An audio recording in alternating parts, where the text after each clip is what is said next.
Hi, இந்த வீடியோவில் நம்ம பார்க்க போகிறது when destiny brings the demon சீரிஸோட எபிசோட் நம்பர் 19. வீடியோக்குள்ளே போகிறதுக்கு முன்னாடி கதைக்கும் காதலுக்கும் மொழி தடையே இல்லை. இது உங்கள் நுண்சி தமிழ் சேனல்.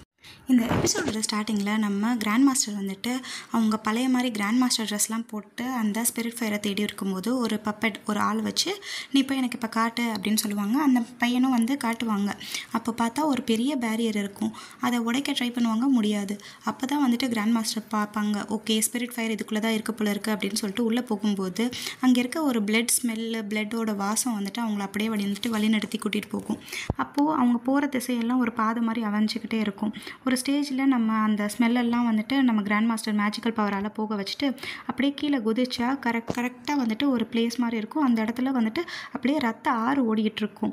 அங்கேருந்து ஒரு பெரிய டாக் வந்துட்டு அப்படியே வந்துட்டு ராட்சச டாக் மாதிரி வெளியில் வந்து நம்ம கிராண்ட் மாஸ்டர் அட்டாக் பண்ண வரும். அப்போ கிராண்ட் மாஸ்டர் புரிஞ்சுப்பாங்க, ஓகே இவங்க வந்துட்டு சேஃப்டிக்காக இந்த அனிமல்லாம் வச்சுருக்காங்க அப்படின்னு சொல்லிட்டு கையை வச்சு அவங்கள கொல்லவா அப்படின்னு சொல்லிட்டு பார்க்கும்போது நம்ம கிராண்ட் மாஸ்டருக்கு அப்போ தான் நம்ம ஹீரோயின் சொன்னது ஞாபகத்துக்கு வரும்.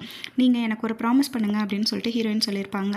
என்னென்னா, நீங்கள் உங்களோட காயத்தை இன்னும் காயப்படுத்திக்க கூடாது அப்படின்னு சொல்லிட்டு ப்ராமிஸ் பண்ணியிருப்பாங்க. இதை ஞாபகம் வந்தோடனே சரின்னு சொல்லிட்டு அவங்க மேஜிக்கல் பவரை யூஸ் பண்ணி நிறைய அம்புகளை விட்டு அந்த டாகை கொன்றுவாங்க.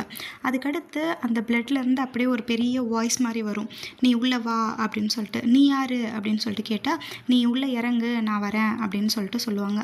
உள்ளே இறங்கி பார்த்தா நம்ம கிராண்ட் மாஸ்டரோட அப்பா அந்த ஸ்பிரிட் ஃபயரை தனக்குள்ளே வச்சுக்கிட்டு உட்காந்துட்ருப்பாங்க. அப்போது நம்ம கிராண்ட் மாஸ்டரோட அப்பா மூலமாக நடந்த எல்லா விஷயங்களுமே வந்துட்டு நம்ம கிராண்ட் மாஸ்டருக்கு தெரிய வரும். அவங்க அம்மா அப்பாவுக்கு கல்யாணம் நடந்தது, அவங்கள சீல் பண்ணி வச்சுருந்தது, நம்ம கிராண்ட் மாஸ்டரோட பிளட் வந்துட்டு பியூராக இருக்குது அப்படின்னு சொல்லிட்டு அவங்க பிறந்த உடனே கண்டுபிடிச்சது, நிறையா கிராண்ட் மாஸ்டரோட அப்பா அம்மாவை வந்துட்டு டார்ச்சர் பண்ணது, அவங்க மூலமாக நிறையா குழந்தைங்களை பெற்றுக்கோ அப்படின்னு சொல்லிட்டு ஒரு மாதிரி சீல் பண்ணி வச்சு டார்ச்சர் பண்ணது, 8 பேலஸ் மாஸ்டர்ஸ்க்கும் வந்துட்டு பேராசை இருந்ததுனால இதை எப்படியாவது உடைக்கணும், இந்த ஸ்பிரிட் ஃபயருக்கு நிறையா பவர்ஃபுல் கொடுக்கணும் அப்படிங்கிறதுக்காக 100 பேர் அவங்களோட வம்சாவளியை சேர்ந்த 100 பேர் ரத்தத்தை கொடுத்து தன்னோட உயிரை கொடுத்து அந்த ஸ்பிரிட் ஃபயருக்கு வந்துட்டு நிறையா பவர் வந்துட்டு ஏற்றி வச்சுருப்பாங்க. அதுக்கடுத்து அவங்க அப்பாவும் வந்துட்டு ஒரு மாதிரி ட்ரிக் மாதிரி பிளான் பண்ணி அந்த இடத்த ஃபுல்லாக அழிச்சிட்டு தானும் செத்த மாதிரி இருப்பாங்க. அப்போ வந்த மாஸ்டர்ஸ் எல்லாருமே இவர் செத்துட்டாரு அப்படின்னு சொல்லிட்டு போகும்போது ஒரு பொண்ணு மட்டும் இவங்க உயிரோடு இருக்காங்கங்கிறத கண்டுபிடிச்சி ஷீ ஃபேமிலியை சேர்ந்தது அவங்கள கடத்திட்டு போயிடும். அதுக்கப்புறம் அவங்க அம்மா இறந்தது அப்படின்னு சொல்லிட்டு எல்லா விஷயமும் தெரிஞ்சுக்கிட்டோன்னே நம்ம கிராண்ட் மாஸ்டருக்கு ஒரு மாதிரி ஆயிரும். நான் இப்போ உங்ககிட்ட இந்த ஸ்பிரிட் ஃபயரை கொடுக்குறேன் அப்படின்னு சொல்லிட்டு நம்ம கிராண்ட் மாஸ்டரோட அப்பா நம்ம கிராண்ட் மாஸ்டர்கிட்ட கொடுத்துருவாங்க. அந்த கிராண்ட் மாஸ்டருக்கு வந்துட்டு அப்படியே ஒரு மாதிரி ஃபீலிங்ஸாக இருக்கும். அட் த சேம் டைம் நம்ம இதுலேருந்து நம்ம ஷீ ஃபேமிலிக்கு வந்துட்டு ஒரு பாடம் புகட்டணும், நம்ம ஃபேமிலியை வந்துட்டு பெருசாக காட்டணும் அப்படின்னு சொல்லிட்டு அந்த 2 ஸ்பிரிட் ஃபயரையும் தன்னைக்குள்ளே வச்சுப்பாங்க நம்ம கிராண்ட் மாஸ்டர். இந்த விஷயம் தெரிஞ்ச ஷீ மாஸ்டர் வந்துட்டு அந்த இடத்துக்கு வருவாங்க. இதுக்கு நடுவில் நம்ம ரூலிங் வந்துட்டு ஹீரோயினை வந்துட்டு கேப்சர் பண்ண வருவாங்க. நம்ம ஸ்னேக் பாபு தடுக்கும்போது ஸ்னேக் பாபு அப்படியே சீல் பண்ணி வச்சுட்டு நம்ம ரூலிங் வந்துட்டு நம்ம ஹீரோயினை கடத்திட்டும் போயிடுவாங்க. மாஸ்டர் ஷீ வந்துட்டு நம்ம ஸ்பிரிட் ஃபயர் இருக்கிற இடத்துக்கு வந்து பார்த்தா அங்கே இருக்கிறது எல்லாத்தையுமே வந்துட்டு நம்ம கிராண்ட் மாஸ்டர் அக்வயர் பண்ணியிருப்பாங்கிற விஷயம் தெரிஞ்சு ரொம்பவே கோவம் அடைஞ்சு 2 பேரும் ஃபைட் பண்ண ஆரம்பிப்பாங்க.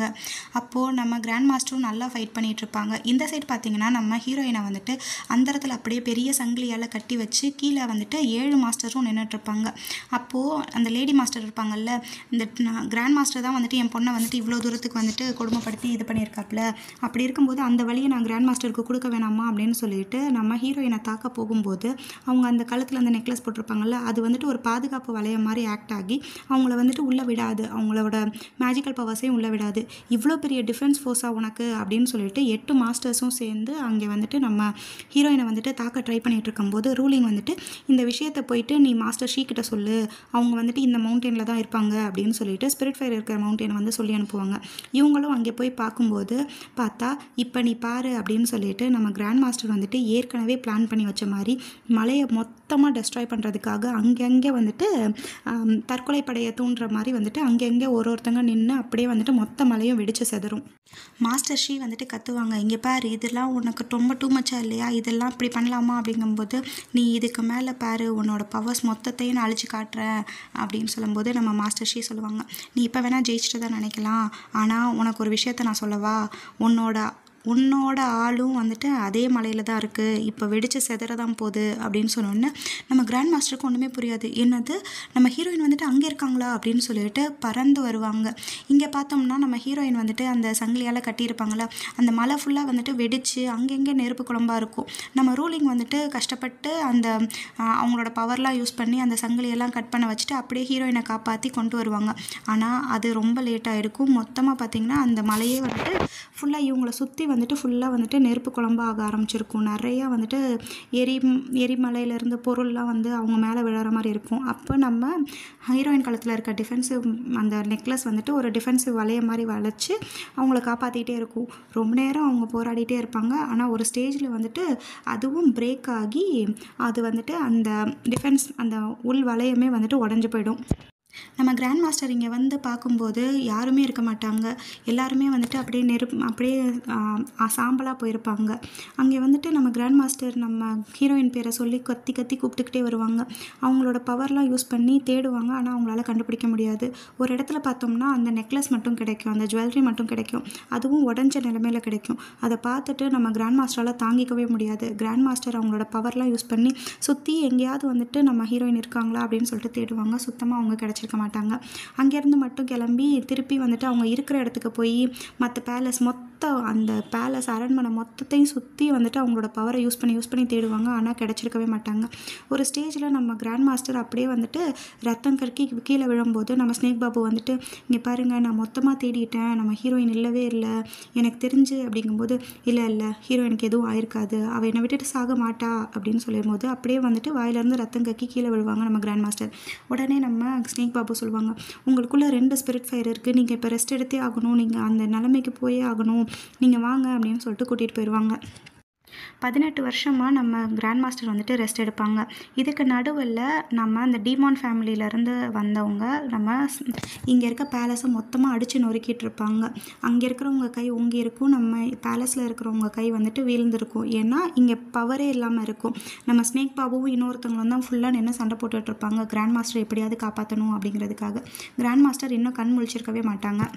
அங்கே இருக்க சோல்ஜர்ஸ்லாம் யோசிப்பாங்க, கிராண்ட் மாஸ்டர்ஸ் இறந்தது கூட தெரியாமல் நம்ம கிராண்ட் மாஸ்டர் இன்னும் அந்த நிலமையில இருக்காங்க, அவங்க ரொம்ப நல்லவங்க போல இருக்குது, ரொம்ப வந்துட்டு கைண்டு போல இருக்குது, இவங்க அவங்களோட பிரிவை வந்துட்டு இவங்களால தாங்கிக்க முடியலை அப்படின்லாம் பேசிகிட்டு இருப்பாங்க. அப்போ நம்ம கிராண்ட் மாஸ்டருக்கு நம்ம ஹீரோயினோட ஃபுல் ஞாபகம், அவங்க கூட ஸ்பெண்ட் பண்ண டைம் எல்லாமே கண் முன்னாடி வந்து போகும். இந்த பேலஸில் நம்ம நல்ல மாஸ்டரும் இருப்பாங்க. அவங்கக்கிட்ட வந்துட்டு இப்போ நம்மக்கிட்ட இருக்க சோல்ஜர்ஸ் பார்த்தோம்னா ஒரு 10-12 பேர் தான் இருப்பாங்க. ஆனால் டீமான் ஃபேமிலியிலேருந்து வந்திருக்கவங்க வந்துட்டு நிறையா பேர் கதை உடச்சிட்டு உள்ளே வந்துடுவாங்க. இதை எப்படியா இருந்தாலும் நம்ம சமாளித்து தான் ஆகணும், வேறு ஆப்ஷனே கிடையாது அப்படின்னு சொல்லிட்டு ஃபைட்டுக்கு ரெடியாகி நிற்கும்போது மேலேருந்து ஒரு பவர் வந்து ஒரு ஆளை எரிச்சிடும். யாராது அப்படின்னு சொல்லிட்டு பார்த்தா மேலே கிராண்ட் மாஸ்டர் நின்றுட்டுருப்பாங்க. மொத்தமாக அவங்களோட பவரை யூஸ் பண்ணி அங்கே வந்த எல்லாரையுமே கொன்றுவாங்க. அப்பாடா கிராண்ட் மாஸ்டர் ரேஞ்சிட்டாங்க அப்படின்னு சொல்லிட்டு ரொம்ப சந்தோஷப்படுவாங்க. எனக்கு ஹீரோயினை பற்றி ஏதாவது இன்ஃபர்மேஷன் தெரிஞ்சிச்சா அப்படின்னு சொல்லிட்டு நம்ம கிராண்ட் மாஸ்டர் வந்துட்டு ஸ்னேக் பாபு கிட்ட கேட்கும்போது, இல்லை அவங்க இறந்துட்டாங்கன்னு தான் நினைக்கிறேன், அவங்களோட சோல் சுத்தமாக எங்கேயுமே நான் தேடி பார்த்துட்டேன், இவ்வளோ வருஷமாக தேடுறேன், சுத்தமாக கிடைக்கல அப்படிங்கும்போது, இல்லை எனக்கு தெரியும் அவள் இறந்துருக்க மாட்டா அப்படின்னு சொல்லிட்டு திருப்பி ஷீ எங்கே ஆனார் அப்படின்னா, இல்லை அவரோட சோலும் கிடைக்கல, ஆனால் அவர் எங்கேயோ மறைஞ்சிட்டு தான் இருக்கார் போல இருக்குது, டெட் பாடியும் கிடைக்கல அப்படிங்கும்போது உடனே அப்போ தான் வானத்தில் பார்த்தோம்னா அந்த டீமான் ஃபேமிலிக்கு போகிறதுக்கு பேரியர் ஒன்று இருக்கும்ல, அதில் ஓட்டை இருக்கும். அதை வந்துட்டு நம்ம கிராண்ட் மாஸ்டர் அவங்க பவரை யூஸ் பண்ணி அடைப்பாங்க. எனக்கு தெரிஞ்ச அந்த டீமான் ஃபேமிலிக்குள்ளே தான் வந்துட்டு அந்த பேலஸ்குள்ளே தான் வந்து நம்ம ஷீ வந்துட்டு ஒளிஞ்சிட்ருப்பாங்க அப்படின்னு சொல்லிட்டு கெஸ் பண்ணி நம்ம கிராண்ட் மாஸ்டர் அங்கே போகலாம் அப்படின்னு சொல்லிட்டு டிசைட் பண்ணுவாங்க. நம்ம ஸ்னேக் பாபு நானும் வரேன் அப்படின்னு சொல்லும்போது இன்னொருத்தர் வந்துட்டு நல்ல மெடிசனில் தேர்ந்தவராக இருப்பார், அவரையும் கூப்பிட்டு போகலாம் அப்படின்னு சொல்லிட்டு யோசிப்பாங்க. இதுக்கு நடுவில் அந்த கெட்ட பவர் ஒன்று இருக்கும், அவங்கக்கிட்ட இன்னொருத்தவங்க பேசிகிட்டு இருப்பாங்க. நம்ம ஹீரோயின் வந்துட்டு எங்கே இருக்கான்னு கண்டுபிடிச்சியா, அவளால் மட்டும்தான் வந்துட்டு கிராண்ட் மாஸ்டர் அழிக்க முடியும், அதுக்காக தானே பிளான் பண்ணி அவளை அமுச்சது அப்படின்னு சொல்லிட்டுலாம் திட்டி அந்த பொண்ணை தேடி கண்டுபிடிச்சி எடு அப்படின்னு சொல்லிட்டு சொல்லி அனுப்புவாங்க. இந்த பையனும் ஓகே நான் எப்படியாவது ஹீரோயினை கண்டுபிடிச்சிடுறேன் அப்படின்னு சொல்லிட்டு சொல்லுவாங்க. இதுக்கு நடுவில் ஒரு பொண்ணு வந்துட்டு அவங்க அப்பாவுக்கு சர்வ் பண்ணுவாங்க. அந்த அப்பா யாருன்னு பார்த்தோம் அப்படின்னா நம்ம மாஸ்டர் ஷீ. பொண்ணு வேறு யாரும் இல்லை, நம்ம ஹீரோயின் தான். இதோட இந்த எபிசோட் முடிஞ்சிருச்சு. இந்த வீடியோ பிடிச்சிருந்துச்சுன்னா லைக், ஷேர், கமெண்ட் எல்லாமே பண்ணிடுங்க. இந்த வீடியோக்கான குவெஸ்டன் என்ன அப்படின்னா, நம்ம ஹீரோயினை அந்த கட்டி வச்சுருந்ததுலேருந்து யார் காப்பாற்றினது? இதுக்கான ஆன்சர் தெரிஞ்சதுன்னா கீழே கமெண்ட் பண்ணிவிட்டு போங்க. ஃபஸ்ட் கமெண்ட்டை நான் பின் பண்ணுறேன். Okay, by. லாஸ்ட் எபிசோடில் கேட்ட கேள்விக்கான கரெக்டான பதில் சொன்னது நம்ம சரண்யா. கங்க்ராச்சுலேஷன்ஸ் சரண்யா.